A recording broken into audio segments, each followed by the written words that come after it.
بسم اللہ الرحمن الرحیم۔ حضرت وحشی رضی اللہ تعالی عنہ روایت کرتے ہیں کہ لوگوں نے بارگاہ رسالت مآب صلی اللہ علیہ وسلم میں عرض کی، یا رسول اللہ ہم کھانا کھاتے ہیں لیکن سیر نہیں ہوتے۔ تو سرکار دو عالم صلی اللہ علیہ وسلم نے ارشاد فرمایا، فَلَعَلَّكُمْ تَأْكُلُونَ مُتَفَرِّقِينَ، تم الگ الگ بیٹھ کر کھانا کھاتے ہوگے۔ تو عرض کی، جی ہاں یا رسول اللہ صلی اللہ علیہ وسلم، ہم الگ الگ بیٹھ کر کھانا کھاتے ہیں۔ تو رسول اللہ صلی اللہ علیہ وسلم نے ارشاد فرمایا، فَاجْتَمِعُوا عَلَىٰ طَعَامِكُمْ وَاذْكُرُوا اسْمَ اللَّهِ عَلَيْهِ يُبَارَكُ لَكُمْ فِيهِ۔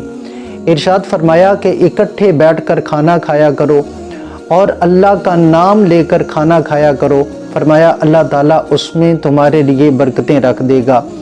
اسی طرح دوسری روایت میں سیدنا عمر بن خطاب رضی اللہ تعالی عنہ روایت کرتے ہیں کہ سرکار مدینہ صلی اللہ علیہ وسلم نے ارشاد فرمایا، کُلُوا جَمِيعًا وَلَا تَفَرَّقُوا۔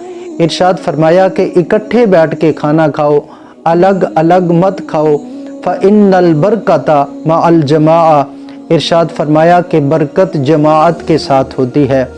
لہٰذا سنت طریقہ یہی ہے کہ دسترخوان بچھایا جائے، ہاتھوں کو دھویا جائے اور کلی کی جائے، اور پھر دسترخوان پہ آ کر بیٹھ کر اکٹھے کھانا کھایا جائے۔